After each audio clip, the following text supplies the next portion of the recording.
Good morning, everyone. Well, tonight begins the holiday of Purim, and for those who are fasting, some call have an easy fast. I know that tonight and tomorrow we'll be learning a lot about Purim, so I didn't want to shortchange this Shabbat's Parasha of Tetzaveh, because there's some beautiful things in it, including one of those challenging questions similar to last week. That'll make more sense when we jump in.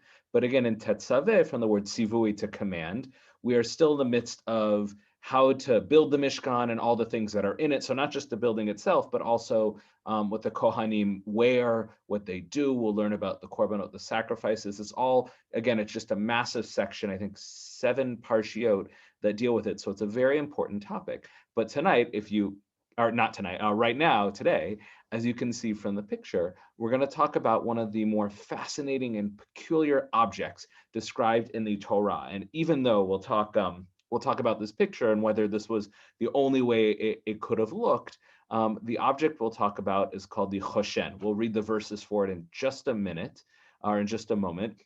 But essentially, the Kohen Gadol had certain garments that they needed to wear. And this is a fascinating concept, a philosophical thing, a religious ritual thing, which is that if the Kohen, the priest, or any priest, was not wearing the right clothes, then the offerings they made to God would not be accepted or kosher. In most cases, there are a few exceptions here and there, but to think that it's not just the action, it's literally what they wear. So garments are important, but this particular garment, called the Choshen Mishpat, or literally breastplate of Mishpat, of justice, or like ruling, like divine ruling, was part of the garments of the high priest, but it also had a very special role to play, and that you could use it to tell the future.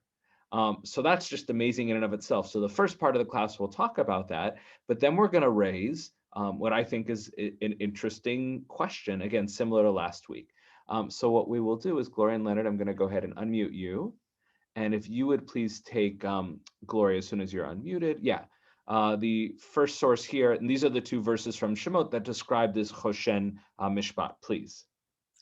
Thus shall Aaron carry the names of the sons of Israel in the Choshen of judgment over his heart when he enters the holy, as a remembrance before the Lord at all times. Excellent. Before you do the second one, the reason they probably don't translate Choshen here is, even though we know it's some sort of worn garment, we often translate as breastplate, but we don't really know exactly what that word means. We have a general sense, and that's why there's many different drawings of what it might look like. Is it a proper metal breastplate like they showed in, I think, the Indiana Jones movie, or is it more like a pouch? We're not 100% sure. We have a good sense of it, but some of these words, including in the next verse, are really not translatable. So please, Gloria.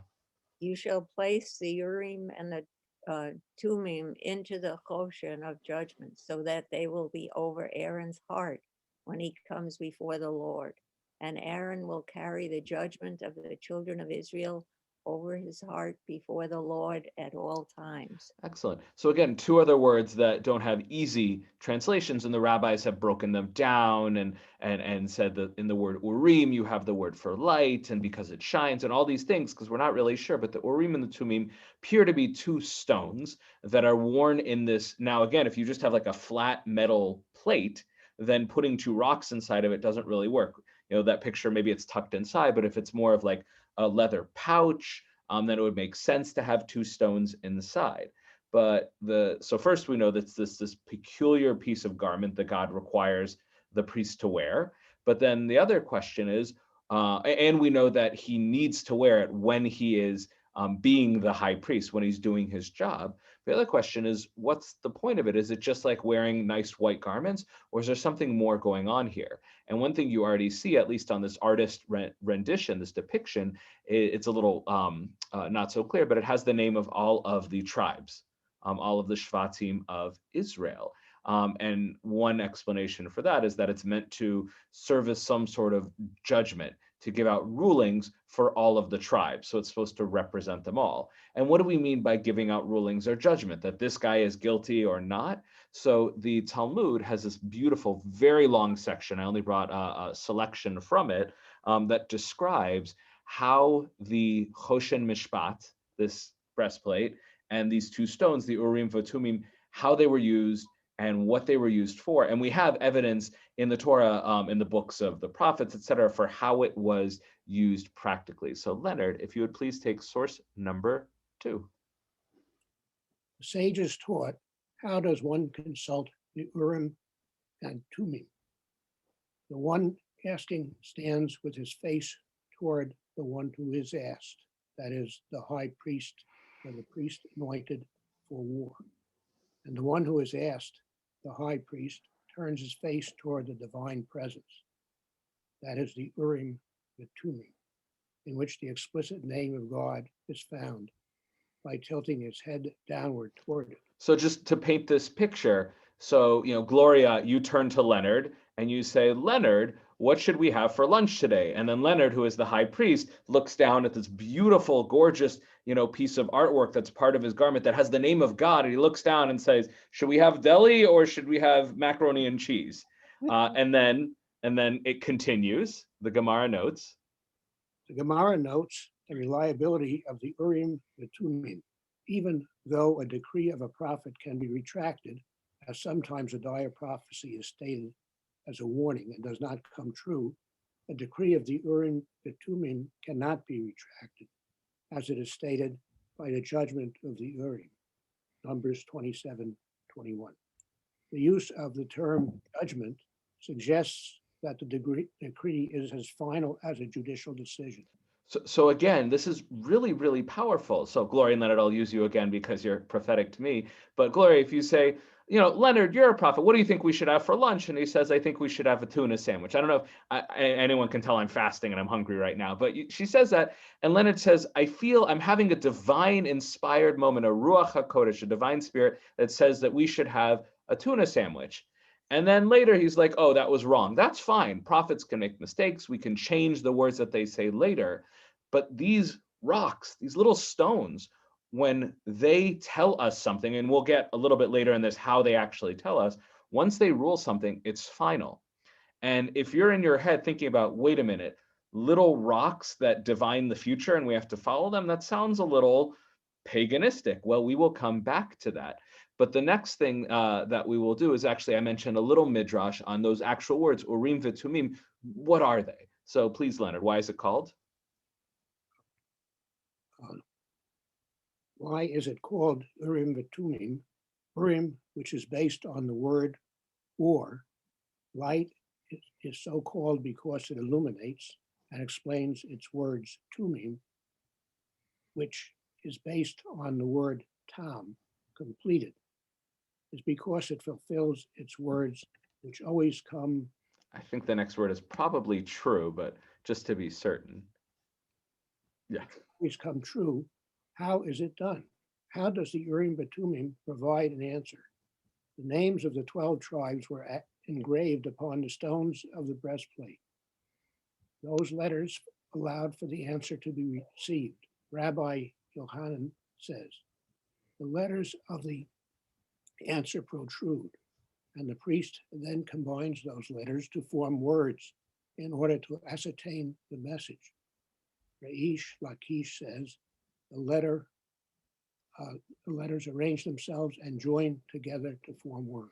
Thank you. So here there's a little debate in the rabbis. So again, the names of the 12 tribes are written upon the Choshen Mishpat. And if somebody says, should we go to war right now or on Tuesday with the Amalekites?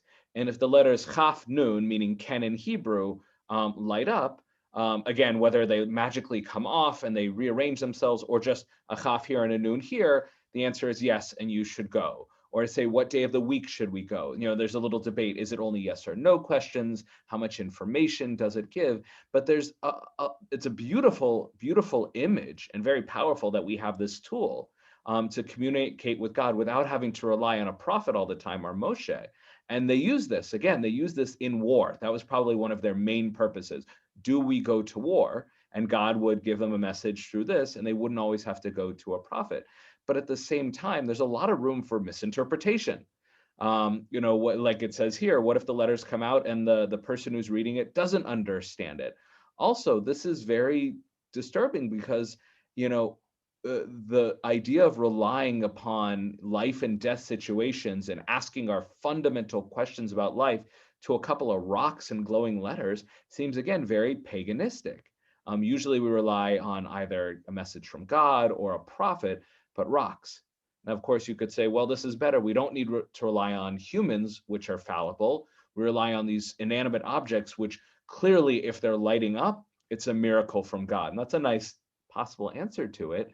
But the idea of relying on omens, on objects, and saying, well, the clouds look like a coin today, so I'll invest in Bitcoin. That's basically the idea here. Now we're going to come back to how, in the context of the Mishkan, of the tabernacle and the priest, this probably isn't much of a problem. But I wanted to take a slight tangent, and Ellis and Jane, I will unmute you, to explore the idea of relying on signs in general, because it's clear here in the Torah that there were certain signs, where there were glowing rocks, and there were a number of other instances in the Torah where people would look, if there was a woman who was accused of adultery, which is a really painful and tragic chapter in the Torah. But when that woman is accused, she has to drink water that a scroll was put in with the name of God. And again, based on what happened to her, does she live? Does she die? These are all these symbolic actions. And we decide, again, we're deciding life and death based on the reading of physical signs around us, as opposed to relying on the Torah, God, or prophets or divine inspiration. So what do the rabbis think about relying on such things? So Jane, if you would please take, and this is again the anonymous 13th century work, and it is based off of the list of mitzvot put together by Rambam. And the ruling, and this, sorry, what's that, Jane? No, go ahead. I want to ask a question before. Oh, sure. So I'll just finish this and then ask a question, then you'll read it. Is all I will say is there's a debate about this next topic between Maimonides and Nachmanides. And this source here really represents what Rambam, Maimonides, said. So we'll get to that after your question, Jane, please. Yeah, so it's about the breastplate. Yeah. So back during, I think, the Second Intifada, and people were not traveling to Israel, we were living in the Cleveland suburbs, and the Jewish Federation brought the merchants to Cleveland so that you could support the merchants. And I remember picking up a charm, which looked like the breastplates with little stones in it, 12 stones for the 12 tribes, because I thought it was pretty. I didn't really know what it was. And then when I realized what it was, I started to feel a little uneasy about wearing it as a piece of jewelry. And I wondered what you thought, given how important this piece really is. Is Sure. it appropriate to be a piece of jewelry, stam piece of jewelry? Yeah, no, that's a great question. There is and this could, maybe I'll do a class on this as well. There are a set of laws and practices about not making copies of the objects that are meant to be in the Mishkan or in the temple, like not to make the menorah unless you're actually making it, in the temple, properly. So for example, in our shul, we have 2 menorahs, but the number is different, the design is different. It's not exactly like it is in the temple. So making something that's clearly a piece of jewelry is not forbidden. So the first thing is there's nothing forbidden about it. And then in terms of whether it's appropriate to do it, I mean, I think the fact that shuls are filled with imagery and objects that are at least remembrances of the temple, and they remind us of the power and the significance there, or people who wear necklaces with verses from the Torah on them. Again, if the purpose is to connect us to that, then I don't think it's inappropriate. So again, if you wore a full-sized exact replica of the Choshen Mishpat, that would be more of a problem, or at least the one who made it. But as a piece of jewelry, it's actually a beautiful, it's basically like having art in your house. Like if you had a painting of the Choshen Mishpat, would you be uncomfortable? I might be, I don't know. So no, that's, and by the way, so personal feelings are very, very valid in that case. And, like the idea of someone just writing the name of God, even if they're teaching a class and they need to write it, there's still a discomfort there, even if it's okay to do so. But as long as it's not an actual, replication, which it's not because it's a piece of jewelry, there's really no issue in it. And again, how you use it might be the thing. And the idea of, again, using it as a way to connect us and inspire us is a beautiful idea. Now, you may read this section and say, I never want to wear a charm again for the rest of my life, or maybe not. But it's an interesting question. I don't think there's anything forbidden about it, but your comfort is very valid. And again, if you're wearing it because you're like, this is beautiful jewelry, look at me, it's not forbidden. Maybe that's inappropriate. But if you're like, I wear this and it reminds me of what we pray for to get back to in the temple and the physical close connection we used to have, being able to connect to God through the Choshen Mishpat, I hope we get there again. Then, and again, art can do that. We like art of the cities in Israel because it connects us. It reminds us we want to go there one day. So I think that's a bigger component than whether it's permitted.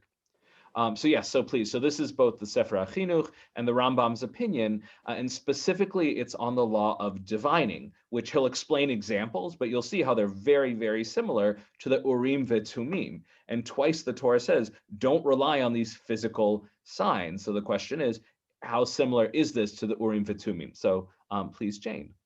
Okay, to not divine, that we not follow divinations, as it is stated, you shall not divine. And it is repeated in another place, as it is stated, there shall not be found in you, etc., or a diviner. And by the way, the Hebrew word, if anyone's curious, for divination is nichush. And they said in Sifrei Devarim Shoftim, a diviner, such as one who says, my bread fell from my mouth, the stick fell from my hand, a snake passed on my right and a fox on my left, and he refrains from some act because of it. And in Sifra Kedoshim, chapter 6:2, they said, you shall not divine, such as those that divine with weasels, birds, stars, and what is similar to them. To hear are the words of the Sifra, and such as that which the silly masses among the nations say. Since he came back from his path that he was walking, a deer passed in front of him, or a yelling crow passed over his head, or if he saw thing X at the beginning of the day, he will not have profit today, or any other bad event will come to him. And all of these acts and similar to them are included in this negative commandment. So again, just to be clear before you go on, is this divination is, I walk outside and I see a black cat. That's probably like the most common equivalent. I see a black cat pass in front of me and I say, there's going to be bad luck for me today. I'm going inside. That is forbidden. So too, going to a fortune teller who says, I like reading our hands. And the idea is that there are physical signs that have no meaning in and of themselves, but they are interpreted as being signs from a greater power. Hopefully the people doing this would assume it's God, but still, these physical signs, assuming that they have some significance sent from greater power, affecting what we do. So the Urim V'Tumim were two rocks, physical things. And again, there's the rabbinic midrash about they would light up however they were used, but they would decide, do we go to war? Do we do this? Do we do that? So it sounds very much like divination.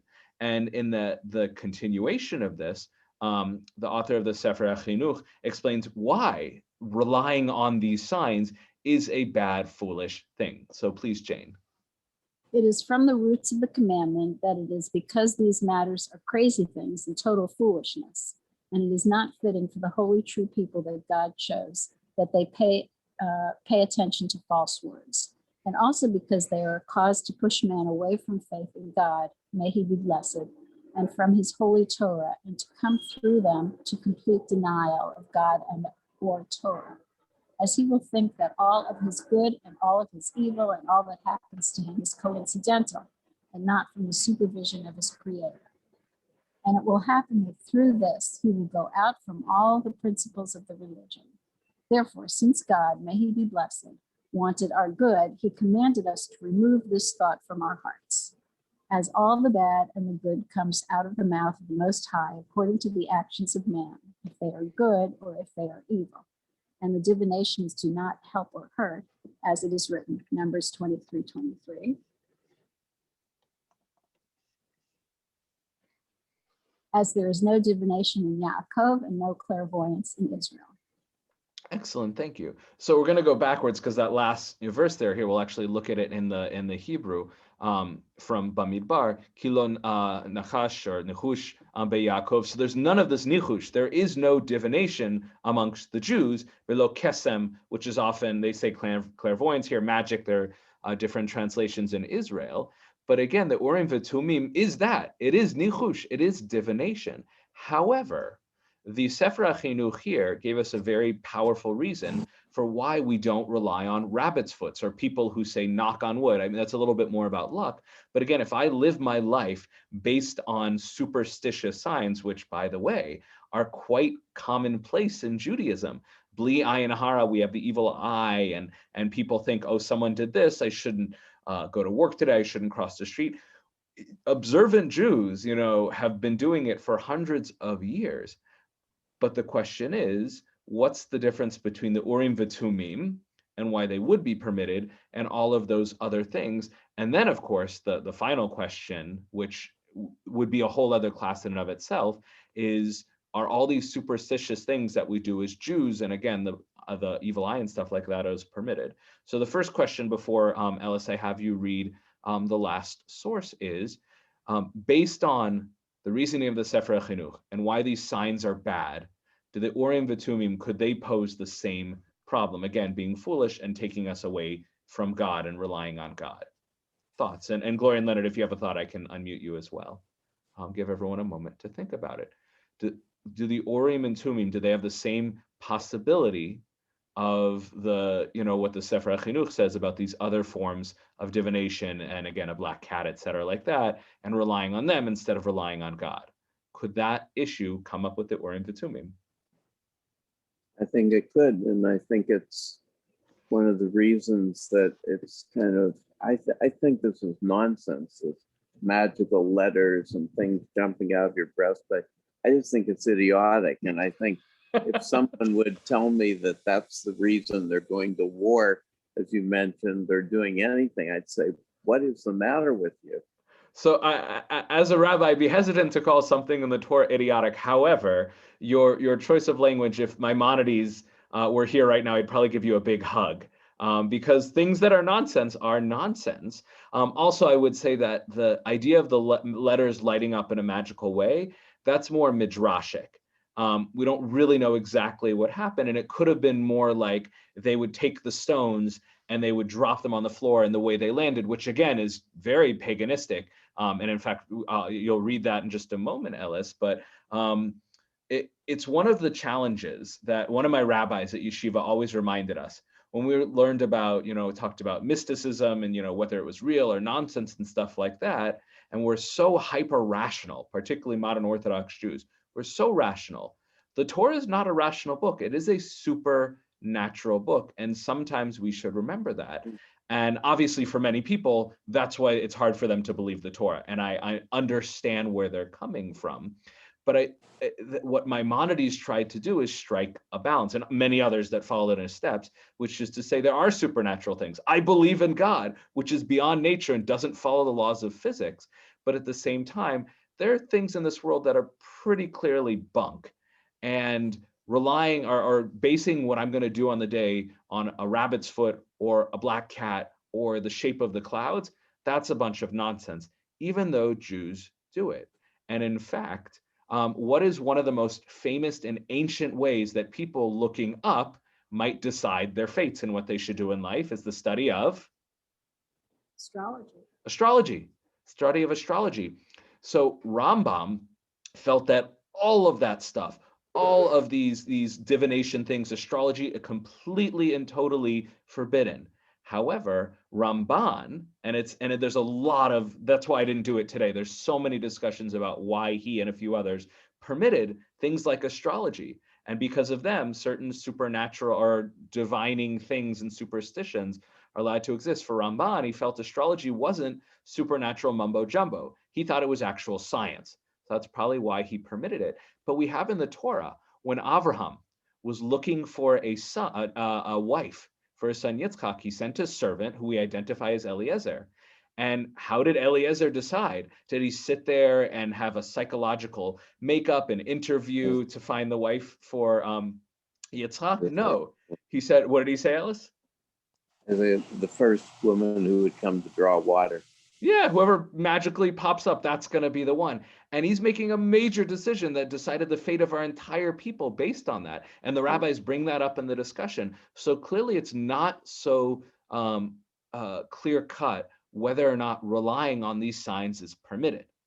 So again, that's a fascinating conversation in and of itself, because for the most part, I fully agree with you, Ellis, is like I'm a Maimonidean in many ways, is a lot of this stuff is just bunk, but it clearly has a place in our tradition. So I want to go back to the original question, and Ellis, you also took a crack at it, is the Urim V'Tumim. How can these be okay? And it's very much connected to the question we explored last week on the Aron HaKodesh, the Holy Ark of the Covenant, with the tablets of the Ten Commandments and the Torah inside, which the Torah explicitly says, you shall have no graven images of anything that exists. And then on top of it are graven images of little angels.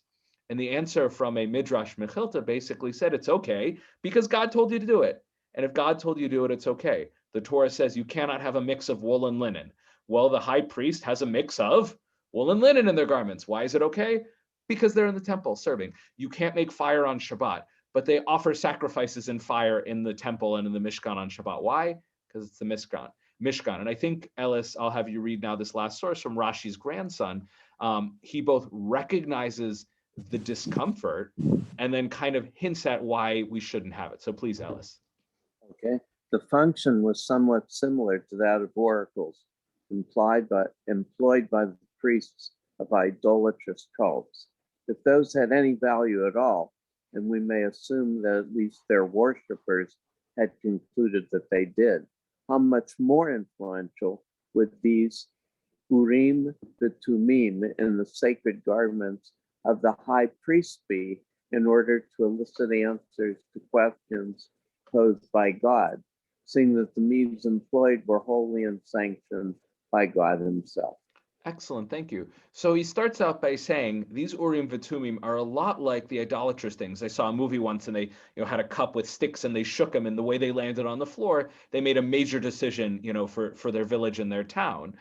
So that's like the high level of not relying on God is relying on other gods or other forces or human power or magic, very idolatrous.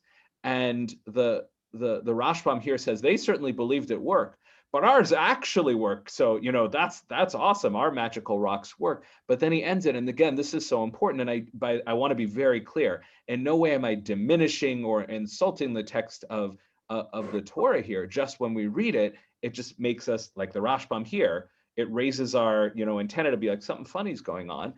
But he basically says it's okay. Why? Because God gave permission. And the other key here is when somebody wears woolen linen shatnez for their own sakes, then it's forbidden. But when a priest does it in service of God, then it's not forbidden. Now, the question about why wool and linen are not together, it's the Torah doesn't tell us. But so too, if I want to go around reading signs and reading tea leaves, and I'm doing it for my own selfish reasons, I want to decide, should I invest in this? Should I go to this place or this place for vacation? That's for me. But when the high priest, in the service of God, with God's stamp of his approval, his geshpanka, is making a decision for the entire nation, for their future going to war, even if it's how we rely on this, God said, yes, you can rely on that. It makes it very different. And that's, again, the common theme here. These things which are not inherently bad in and of themselves. I'm not talking here about idolatry versus belief in the one true God, but shatnez is not evil, or at least not the way we see it. But God says, I don't want my people to wear it. However, if they're using it to serve me, then it's okay. So it clearly is more about how we're using these things. And are we using it for selfish reasons? Are we using them to serve God?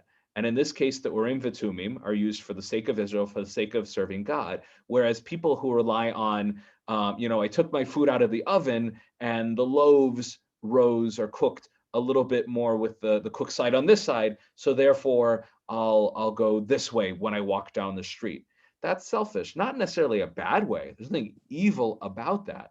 But if we use these superstitious divination for our own ends, then it is forbidden.